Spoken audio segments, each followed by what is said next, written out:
I wanted to make an update video on the branded shopping strategy that we put out on the YouTube channel 2 months ago, how it's been going for clients, how it's running in accounts, as well as really important considerations that you need to keep in mind if you're going to go ahead and launch this into an account. If you were to just watch this video without the context of the one that I'm recording right now, you're probably going to set it up wrong or not have the right considerations in mind for how to get the best squeeze out of the campaign. So firstly, if you haven't watched this video, I'll link it below so you can go and watch it. But the premise of it is that we created a script. In fact, Tegan created a script which automatically negative keywords any search term within the campaign that isn't within the specific branded keywords that you mentioned.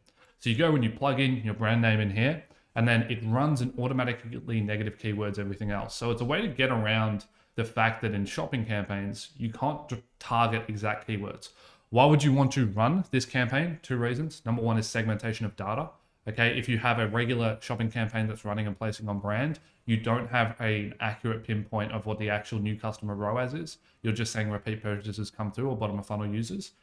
Number one. Number two is so you can actually place effectively on your own branded keywords. So what you end up finding for quite a lot of brands is that when you go and Google for their brand, for example, in this instance, I Googled for Nike, which is a hammock brand, they're not actually ranking on shopping. Anaconda's outranking them, and that's because they're stocked in Anaconda, so they have a high quality score because it's within the title. But regardless, not really a situation that you want to be in. You don't want your distributors or any of your competitors outranking you. Particularly on mobile, this will appear at the top, so they'll actually outrank the search listing. So it starts to become really important that you get 100% impression share across your own branded keyword. The branded shopping campaign allows you to do that. But here's some important considerations that we've found. Number one is you need to have relevant enough volumes of search volume. And that was worded pretty badly, but what I mean by that is that you really need at least 10 clicks a day, ideally 15 clicks a day through brand search to even run the campaign. If it's any less than that, what will end up happening is that you'll negative keyword 10, 20, 30,000 words automatically through the script, and then it will just keep going after more cold key terms because shopping will always spend your budget. It always will. And if it can't spend it on brand, it'll go and spend it on cold. And so if there's not enough brand volume, it'll just turn into a glorified cold targeting campaign that's just doing weird things with negative keywords. And that's not what you want. That's not the purpose of the campaign. So you need at least 15 clicks a day of brand search volume. The more, the better. The more search volume you have for brand, the better it's going to work. Because it's going to take high priority on those keywords because it knows that they're high intent rather than going after cold key terms and ruining the whole point of the campaign.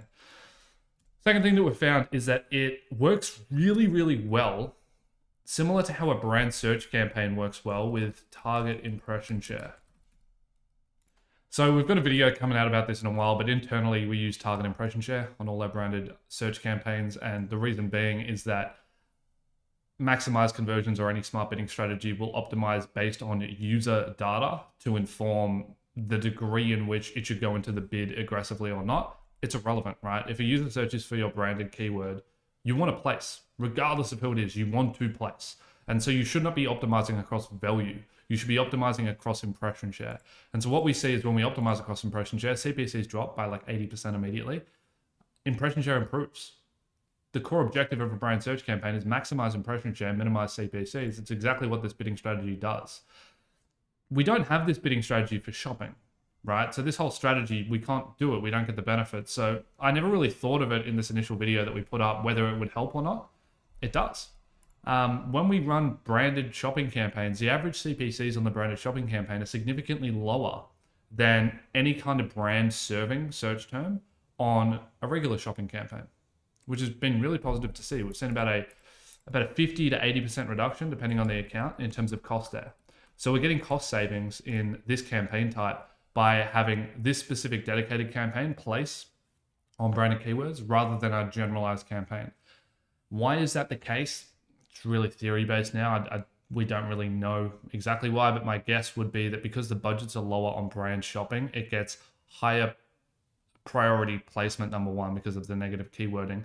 But on that, why the average CPCs would be lower is because of the restricted budget. Generally, what you'll find when you use maximize clicks, which is the bidding strategy that we've been using on branded shopping, is that as you reduce budgets, average CPCs get smaller so that it can maximize the click volume through the campaign. And so because we're using maximize clicks here, it's very similar to target impression share, in which it's maximizing for click volume out of your branded keyword. And it's doing that by squeezing down the amount that you're spending to place. You already have a really high quality score for your own branded keywords. So you actually don't need to spend that much because of the bid adjustment on quality score at auction. And so you get those benefits.